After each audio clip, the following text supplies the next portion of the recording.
So today we are talking about one of my favorite topics to talk about. Now, racism within Star Wars is nothing new for any Star Wars actor. The Force Awakens with John Boyega, The Last Jedi with Marie Tran, The Rise of Skywalker with Naomi Ackie, The High Republic with Christina Ariel, and as of recently, The Kenobi Show with Moses Ingram. Now, I'm going to be pretty blunt when I say this. There's no place for racism in this world or in Star Wars. People may try to revise history, but Star Wars is built on the foundation of acceptance and providing social, political, and identity commentary on the world and its history, and translating all of that into Star Wars, and those stories have become timeless. And if you don't believe me, hey, just listen to George Lucas. You did something very interesting with Star Wars, if you think about it. The good guys are the rebels. They're using asymmetric warfare against a highly organized empire. I think we call those guys terrorists today. We call them Mujahideen, we call them Al-Qaeda. When I did it, they were Viet Cong. Exactly. So were you thinking of that at the time? Yes. So it was a very anti-authoritarian, very kind of 60s against the man kind of thing, nested deep inside of a fantasy. Or a colonial, we're fighting the largest empire in the world. Right. And we're just a bunch of hayseeds in coonskin hats that don't know nothing. That's right. And it was the same thing with the Vietnamese. Yep. The irony of that one is in both of those, the little guys won. Right. And the big, highly technical empire, the English Empire, right? the English Empire, the American Empire, lost. Yeah.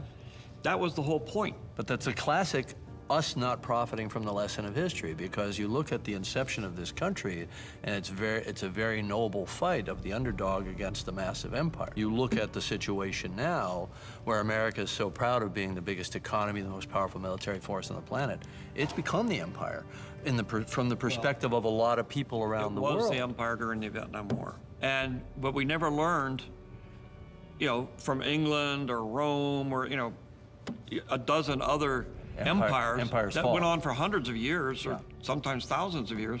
We never got it. We never said, well, wait, this isn't the right thing to do. And we're still struggling with it. And they fall because of failure of leadership or government often. And Mostly you have a great line, which is, so this is how liberty dies. We're in the middle of it right now. To thunderous applause.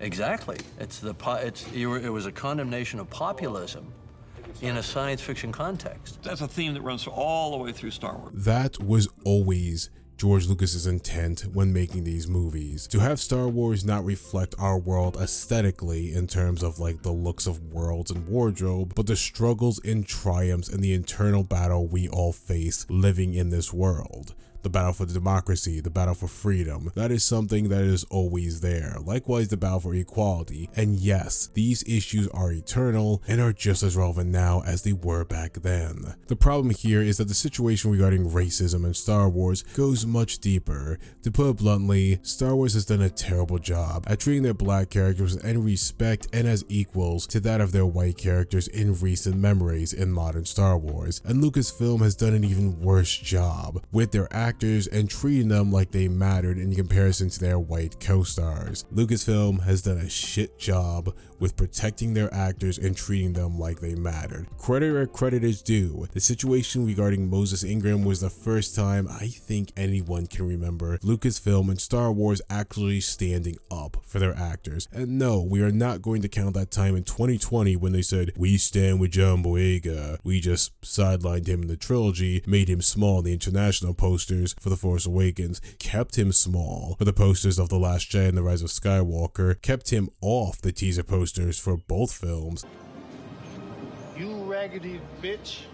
John Boyega said, "It's so difficult to maneuver. You get yourself involved in projects and you're not necessarily going to like everything. But what I would say to Disney is do not bring out a black character, market them to be more important in the franchise than they are, and then have them pushed to the side. It's not good. I'll say that straight up." John Boyega is talking about himself here, about the character of Finn, the former stormtrooper who wielded a lightsaber in the first film before being somewhat nudged to the background. But he is also talking talking about other people of the cast of color, Naomi Aki and Marie Tran, and even Oscar Isaac, who he feels suffered the same treatment. He is acknowledging that some people will say he is crazy or he is making it up, but the reordered character hierarchy of The Last Jedi was particularly hard to take. Like, you guys knew what to do with Daisy Ridley, you knew what to do with Adam Driver, he says. You knew what to do with these people, but when it came to Marie Tran, when it came to John Boyega, you knew fuck all. So what do you want me to say? What they want you to say is, I enjoyed being part of it, it was a great experience. Nah. I'll take that deal when it's a great experience. They gave all the nuance to Adam Driver, all the nuance to Daisy Ridley. Let's be honest. Daisy knows this, Adam knows this, everybody knows this. I'm not exposing anything. They're always scared. They're always freaking sweating. Everybody needs to leave my boy JJ alone. He wasn't even supposed to come back and try to save your shit. You raggedy bitch. And that's what John Boyega said regarding his time with the sequel trilogy, but he basically lays out that he was unhappy with his treatment from Disney Lucasfilm. I mean, they even sent the guy to PR training. I remember the lady was like, oh, your eyes, you can read very angry. So let's just lighten up that face, let those muscles be a little bit more lighter, and then we can get more positivity from you, okay? And action. I just did that. No. Oh, did you not know that? You raggedy bitch. But maybe that was just John Boyega's fin. A one-time terrible display of industry racism from Disney, but it was just that. It was unfortunate that Finn was sidelined, but surely that never happened again. You raggedy bitch.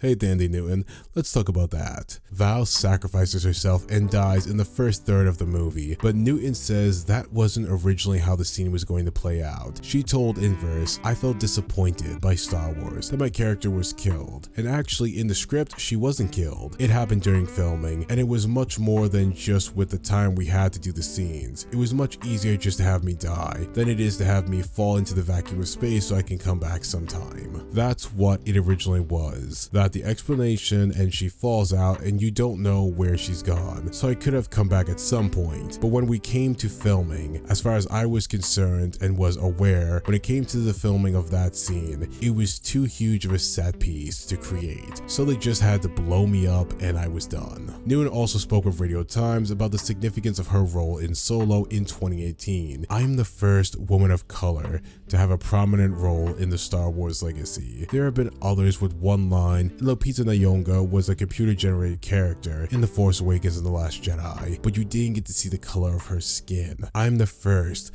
I'm going to have a toy and everything. It's exciting, but that's all I can say. It's a big deal. Thandie Newton was not pleased with the end result of Val. She said in an interview with Inverse, but I remembered at the time thinking, this is a big mistake. Not because of me, not because I wanted to come back. You don't kill off the first black woman to ever have a real role in a Star Wars movie. Like, are you fucking joking? But maybe that was just Thandie Newton and John Boyega. Maybe Lando was treated better in the film. Or maybe he was treated like every black stereotype who had to cheat to beat Han Solo in a game of cards, got his ride booted, had a dad that walked out at him, was raised by a single mother, and is portrayed as an overly sexual person to the point of having sex with the fucking toaster. Okay, maybe Forrest Whitaker's Saw Gerrera in Rogue One had a great role with an extensive long character arc. Well, if you could tell me anything he did after the extensive reshoot of Rogue One besides die randomly, I'd love to hear it. What about Michael K. Williams in Solo: A Star Wars Story? Oh wait, the extensive reshoots of Solo: A Star Wars Story took him out of the project, though it would have been another instance of a black character being an antagonist and dying in their introduction. Which really asks the question here, is it better to be a black hero in Disney Star Wars even though it means you're always going to be in the background to your lighter counterparts and usually be a supporting character at best and sometimes a major character who's still in the background half the time? And what happens when Star Wars actors try to shed light on these situations? Their displeasure with being treated this way. When John Boyega did it, he was met with a lot of support from Black Star Wars fans of his character in general, and many people outside of the Star Wars community. But inside the Star Wars community, you had people telling John Boyega that he was wrong about his experiences working on the sequel trilogy, that he was mistaken about being sidelined in The Last Jedi, and that he just didn't understand his role in that film or The Force Awakens, and that he was always a minor character. It was always in his head, and the only fault he should take is with The Rise of Skywalker, despite saying that J.J. Abrams always had his back and that J.J. Abrams was the main reason he was cast in The Force Awakens. People just told John Boyega that he didn't really understand his role and that they did better. You raggedy bitch.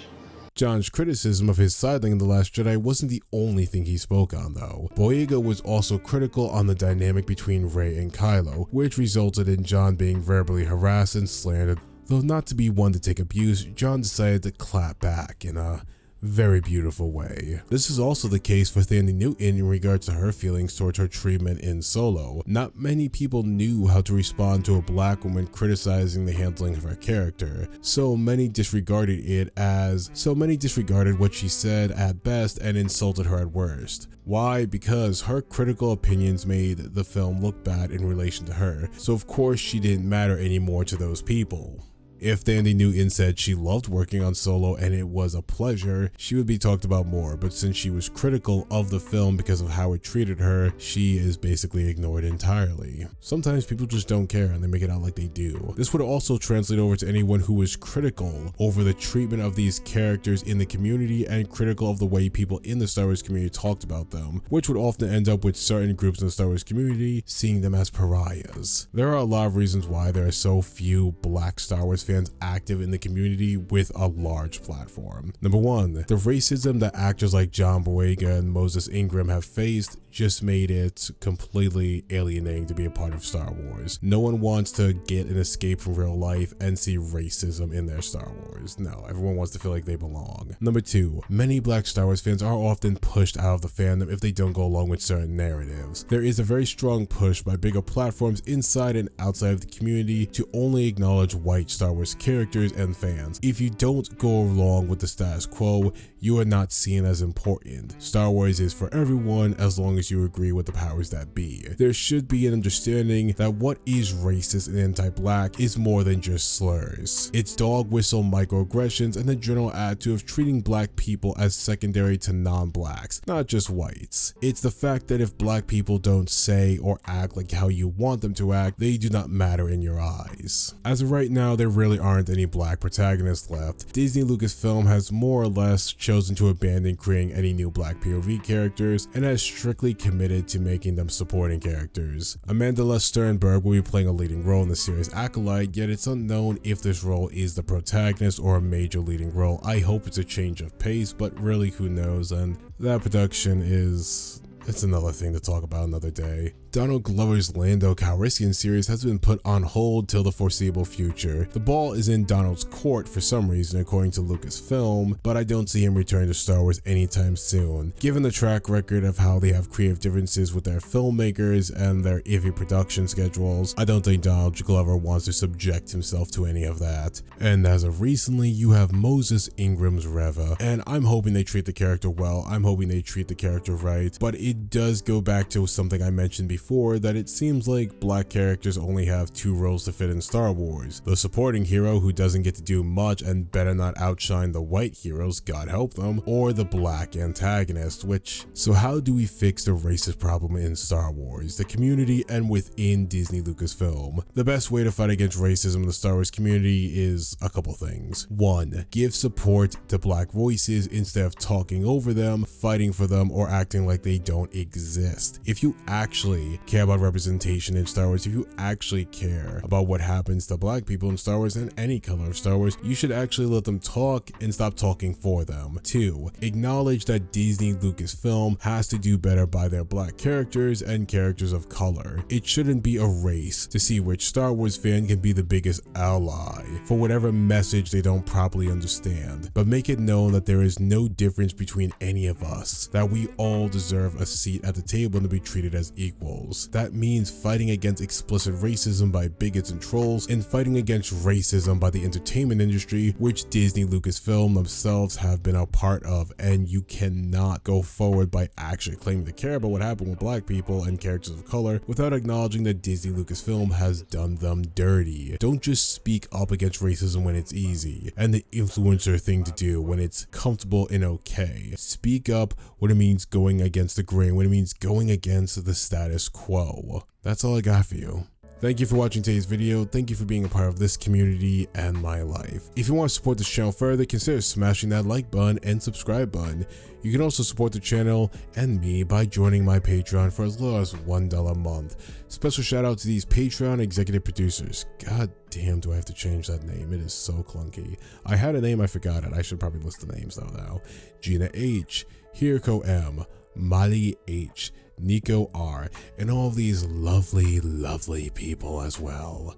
Let me know your thoughts below on how you feel Star Wars has handled their characters of color and what you feel the situation is regarding the Star Wars community and its occasional problem with races, both from Disney Lucasfilm standpoint and the community as a whole. Also, don't be weird in the comments, please. I may make a follow-up video to this if it does well to talk about some other problems Star Wars has had with race, but we'll see. Till then, thank you for stopping by the channel, and no matter what time you're watching this, good morning, good evening, and good night. Also, it's kind of my birthday. Bye.